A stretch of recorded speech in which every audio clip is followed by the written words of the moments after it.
Eu sou o professor Benite e gostaria de cumprimentar a todos para mais uma aula sobre dissolução. Vamos trabalhar nessa aula de dissolução, solubilidade e curva de solubilidade. Eu vou iniciar falando de uma substância muito abundante no nosso planeta, a água, que inclusive, é conhecida como solvente universal por ser um líquido, o líquido mais abundante no nosso planeta. A água ela é constituída por um átomo de oxigênio, né, e dois átomos de hidrogênio, onde o átomo de oxigênio compartilha os seus elétrons com o átomo de hidrogênio, formando assim ligações covalentes. A água é uma substância polar.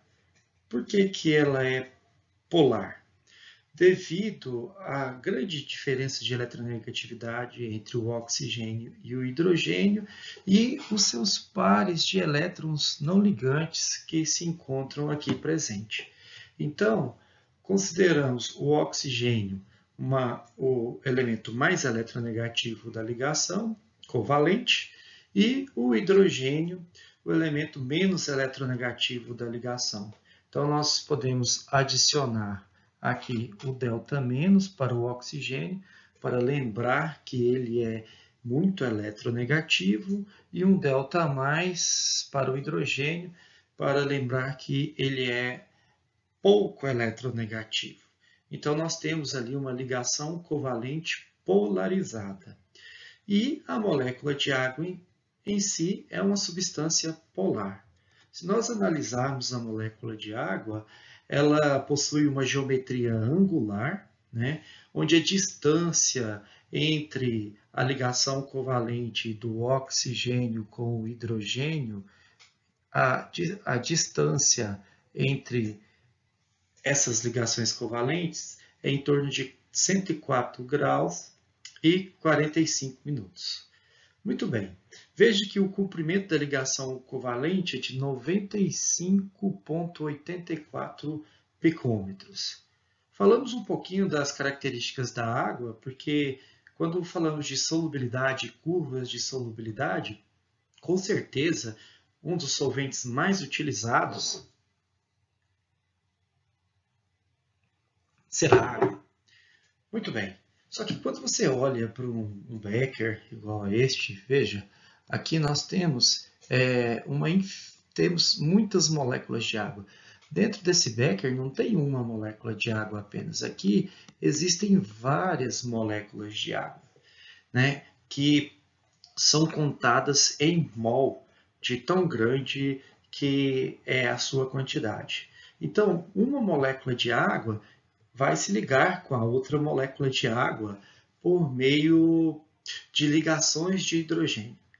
Então, em solubilidade e curvas de solubilidade, tratando a água como o nosso maior dispersante universal, nosso maior solvente devido à sua abundância, podemos trabalhar diversas misturas interagindo com essas substâncias.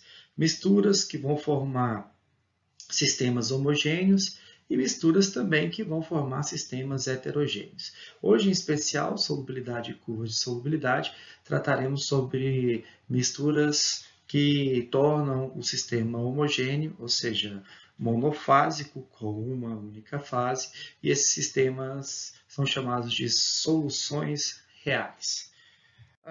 Aqui nessa figura, nós podemos perceber, então, que as moléculas de água, veja, aqui eu tenho uma molécula de água, aqui eu tenho outra molécula de água, aqui eu tenho uma molécula de água. Essas moléculas de água estão unidas entre si por meio dessas ligações chamadas ligações de hidrogênio. As ligações de hidrogênio, dentre as forças intermoleculares, ela é muito intensa, Lembre, vocês devem lembrar.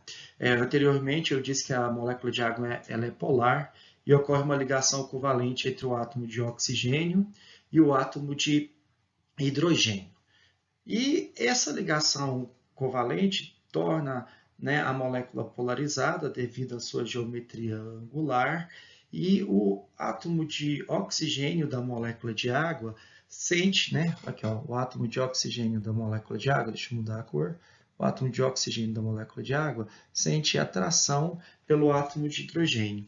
Então, o par de elétrons livres que está presente no átomo de oxigênio, na molécula de água, será atraído pelo par de elétrons, será atraído, né, esse par de elétrons livres será atraído pelo hidrogênio, formando assim uma ligação covalente. Então, nós temos aqui uma ligação de hidrogênio, que é a ligação que une as moléculas de hidrogênio. E veja, para você separar essas moléculas de água uma da outra, você tem que aquecer, se estiver ao nível do mar, até uma temperatura de 100 graus Celsius, onde essas moléculas vão ganhar energias cinéticas e vão separar uma da outra, mudando de estado físico líquido para gasoso. Falamos um pouco do solvente, a água, o dispersante água para essa aula de hoje, e retrataremos aqui o soluto, né? Observem essa molécula, nós temos uma molécula muito grande, essa molécula ela possui vários carbonos, é uma molécula orgânica, e também possui muitos grupos oxidrilas ou hidroxilas. As substâncias orgânicas, geralmente, elas têm baixa solubilidade em água. Entretanto, quando nós encontramos muitos grupos oxidrilas, a sua solubilidade aumenta. Então, contando aqui, olha, nós temos 1, 2, 3, 4, 5, 6, 7, 8 grupos hidroxilas que vai tornar essa molécula altamente solúvel na água. Veja, essa substância trata-se da sacarose, que é um disacarídeo formada pela união da glicose com a frutose. Onde nós encontramos sacarose? A sacarose ela é encontrada no açúcar, né? Aí na sua casa você pode encontrar sacarose no açúcar.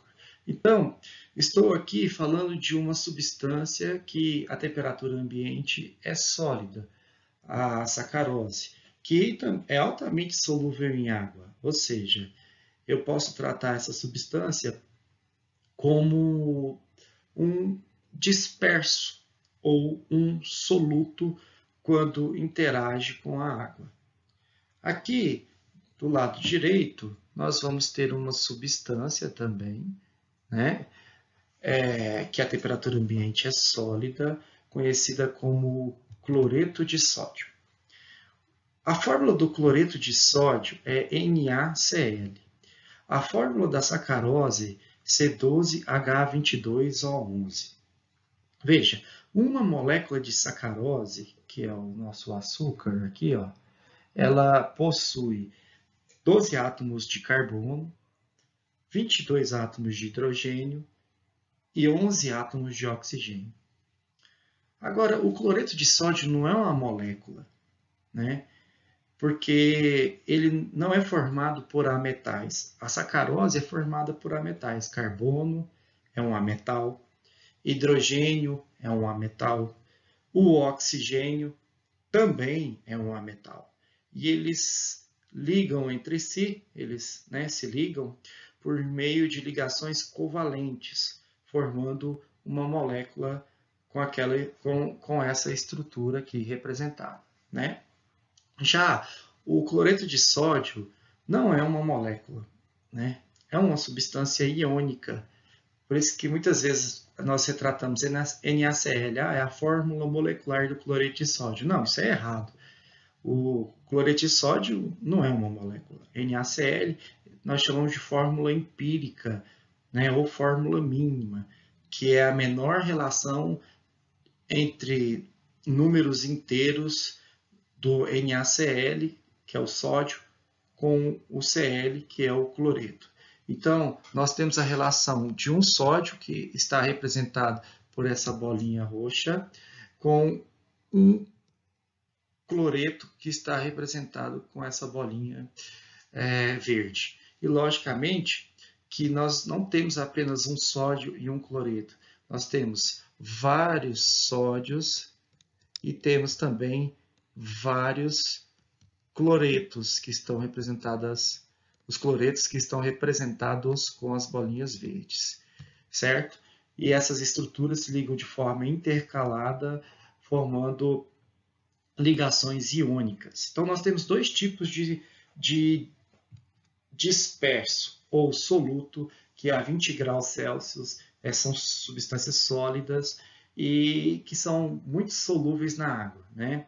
A sacarose, mesmo sendo uma substância orgânica, ela apresenta alta solubilidade em água devido aos grupos hidroxilas, que nós já comentamos, e o cloreto de sódio é um composto iônico que também apresenta boa solubilidade em água, é uma das características dos compostos iônicos.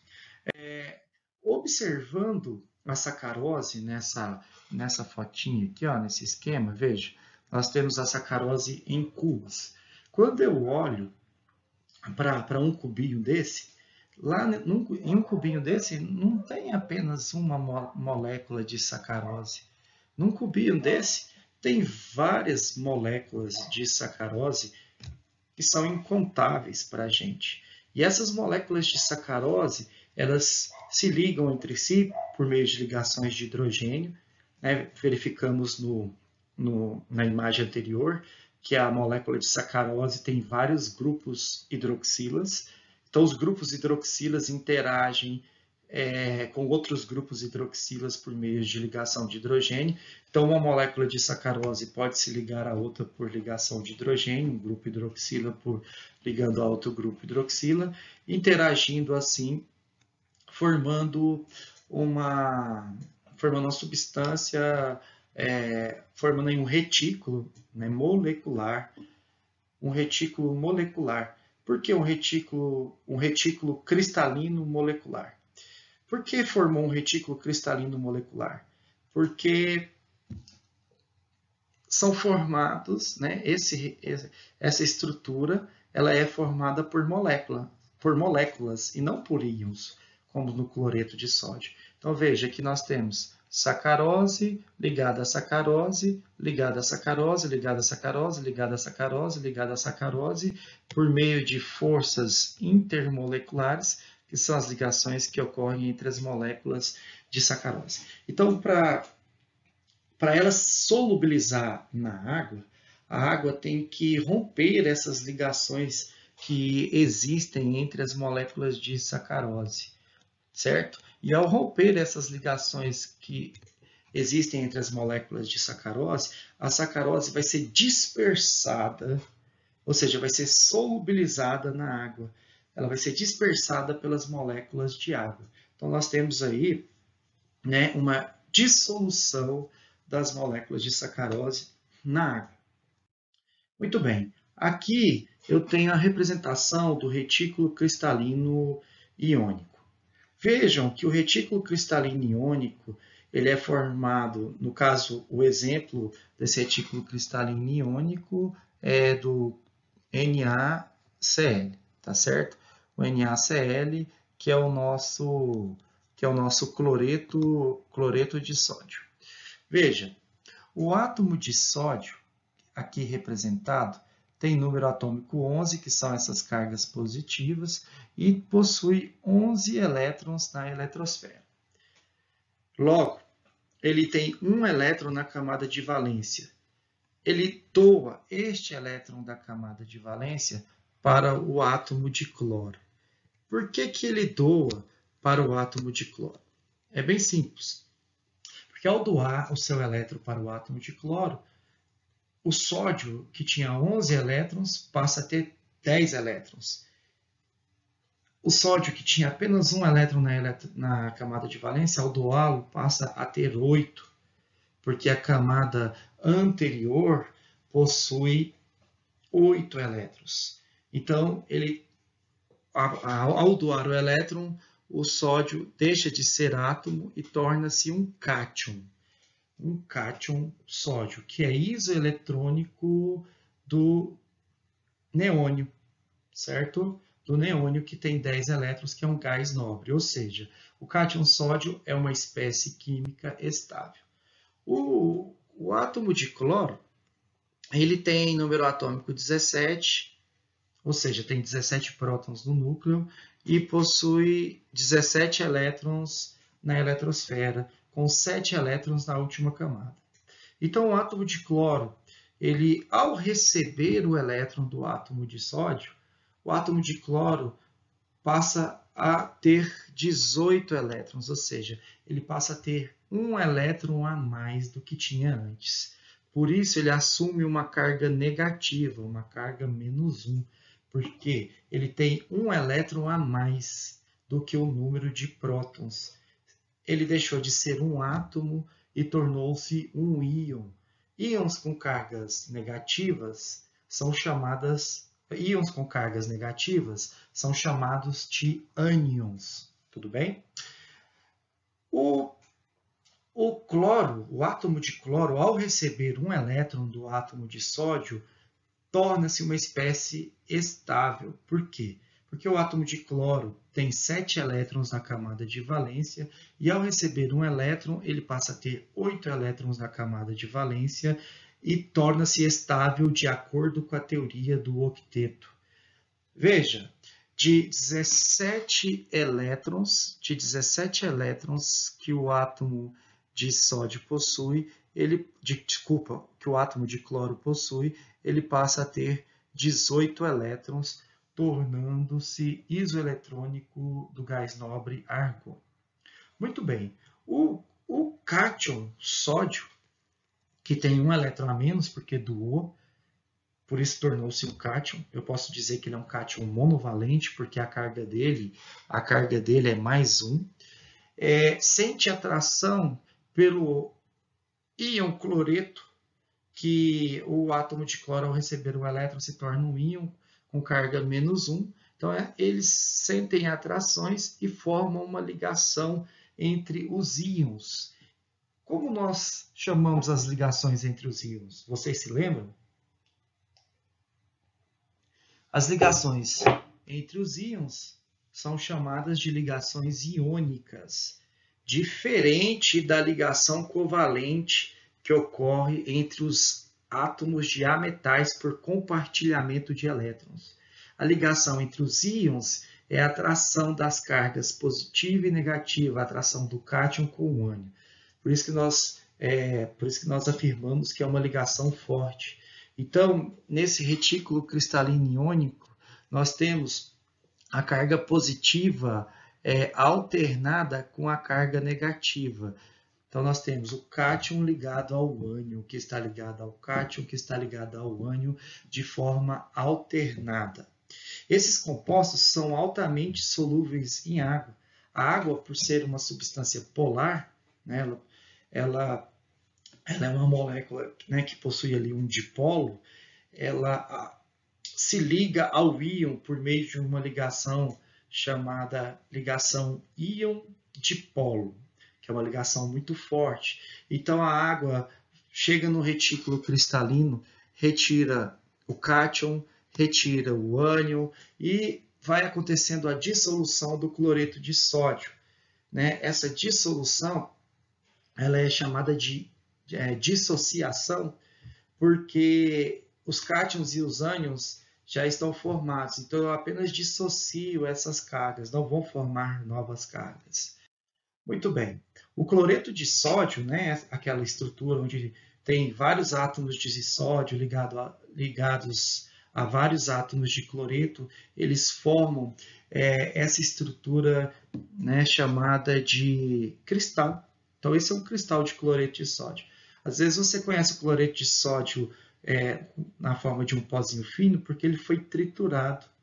Mas ele forma, se você fizer uma experiência simples em casa, coloca água e solubiliza o sal e deixa essa água evaporar. Coloque em um local, deixa lá uma semana. Uma semana depois você vai observar que o sal vai formando esses cristais devido à ligação entre o sódio, entre o íon sódio e o íon cloreto, formando os retículos cristalinos iônicos. Bom, vamos lá para a nossa dissolução. Aqui eu tenho uma balança, essa balança eu vou utilizar para pesar 50 gramas de sacarose, né, que é o açúcar, e também vou pesar 50 gramas de cloreto de sódio. Tanto a sacarose e o açúcar, nesta aula de hoje, eles são os nossos dispersos, ou seja, soluto. Quem é o solvente? A água. Então, eu tenho aí um becker com um volume de 100 ml, que eu posso completar até o menisco aqui, sem colocar 100 ml de água destilada, certo? E ao colocar 100 ml de água destilada nesse becker, eu posso verificar a solubilidade de 50 gramas de açúcar na água e também posso verificar a solubilidade de 50 gramas de cloreto de sódio na água. Então, eu terei que ter dois beckers. Um becker com água com 100 ml de água, certo? Outro becker com 100 ml de água, onde em um becker eu vou colocar o cloreto de sódio e no outro becker eu vou colocar a sacarose, o C12H22O11. Então eu vou usar a mesma quantidade de água e a mesma quantidade de soluto nesse experimento que estamos discutindo hoje. Nos exercícios é muito difícil usar a expressão 100 ml de água, porque às vezes quando nós tratamos insolubilidade é importante a gente determinar uma temperatura. Então esse experimento que nós estamos comentando neste momento, ele é um experimento feito a 20 graus Celsius. Mas geralmente nos exercícios de coeficiente de solubilidade, nós tratamos não o volume da água, a massa da água. Às vezes alguns alunos têm dúvida, gente, mas tem como pesar a água? Tem. Quando você vai, por exemplo, no self-service, você não paga pelo peso do prato, né? Existe uma tara. Então nós temos uma balança tarada, né? Você coloca o prato, a balança, você tara com o prato em cima, ou seja, a balança vai desprezar o peso do prato, né? A balança vai desprezar o peso do prato e você coloca a comida e na hora que pesa só paga pelo peso da comida e não pelo prato. Aqui eu posso fazer a mesma coisa.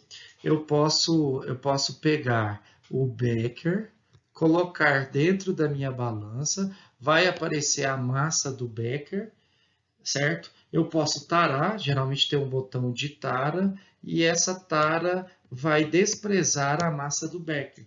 E aí eu posso adicionar água até atingir a massa de 100 gramas. Quando atingir a massa de 100 gramas de água, eu não preciso mais preocupar com o volume, porque se eu aquecer de 20 graus Celsius para 22 graus Celsius ou resfriar de 20 graus Celsius para 10 graus Celsius, nós sabemos que o volume da água altera, porque a energia cinética alterando, a distância entre as moléculas também altera. Então, se aumenta a temperatura, a distância das moléculas aumenta, então aumenta o volume.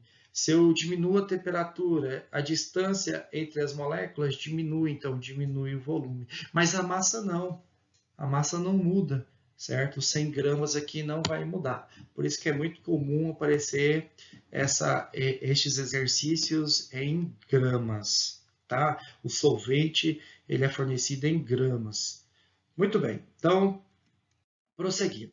Então, pegamos aí 100 gramas de água, né?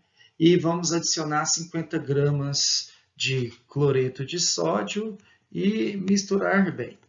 E no experimento, se você misturar bem a 20 graus Celsius, 50 gramas de cloreto de sódio, eu vou aqui corrigir. Pego aqui 50 gramas de sacarose, o açúcar, misturo na água. Em qual quantidade de água? Em 100 gramas, né? Nós havíamos falado. E vai formar uma mistura homogênea. Agora, se nós pegarmos 50 gramas de cloreto de sódio a 20 graus Celsius e misturar com a água, e misturar bem com a água destilada, só tem água destilada, eu vou verificar que uma parte destes 50 gramas não solubiliza na água, fica no fundo, certo? Aqui, exatamente 14 gramas ficaram no fundo. E esses 14 gramas são chamados, de corpo de chão ou corpo de fundo. Tudo bem? Então, veja bem, 100 gramas de água não solubilizou os 50 gramas de cloreto de sódio.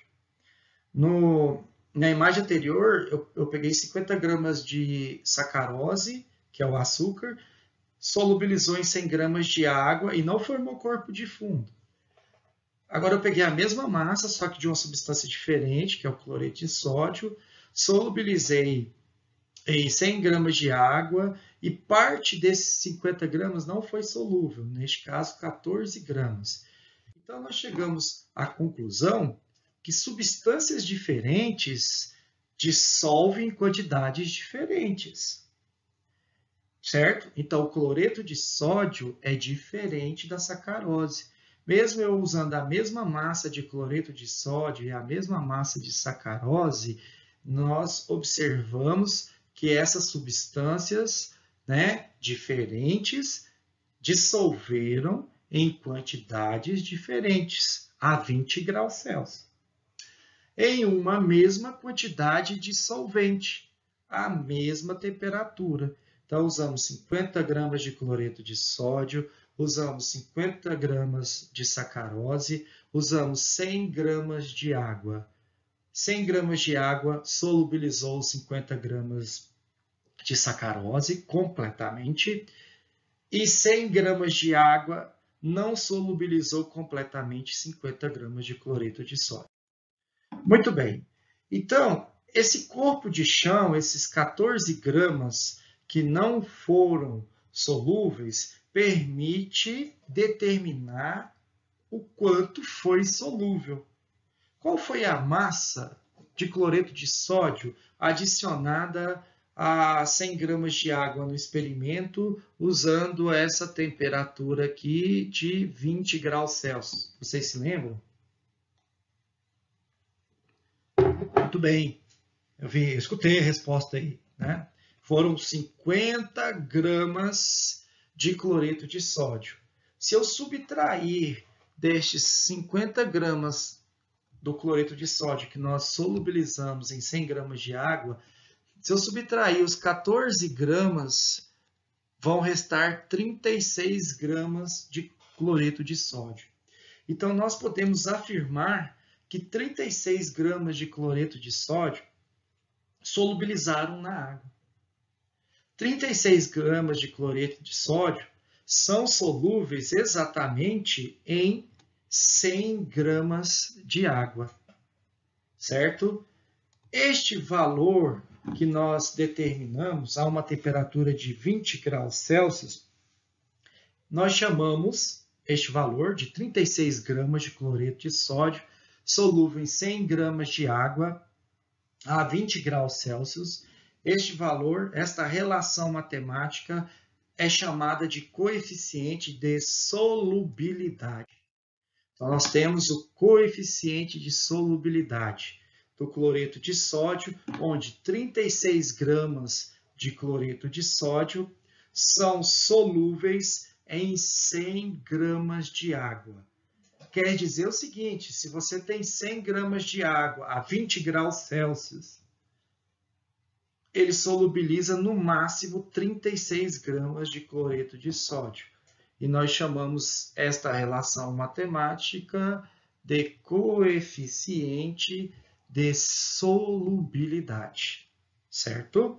Não podemos esquecer que a temperatura é determinante no coeficiente de solubilidade. Se você alterar a temperatura, você também vai alterar a solubilidade. Vejam, se por acaso eu tenho 100 gramas de água e adiciono uma quantidade inferior de cloreto de sódio a 20 graus Celsius, vamos supor que eu solubilizo aqui 18 gramas de cloreto de sódio, que é uma quantidade inferior à quantidade máxima de dispersão da água, que são 36 gramas. Ou seja, 18 gramas é uma quantidade inferior ao coeficiente de solubilidade, que é de 36 gramas para 100 gramas de água. Se 18 gramas é uma quantidade inferior, nós podemos dizer que essa solução ela é classificada como solução não saturada ou insaturada.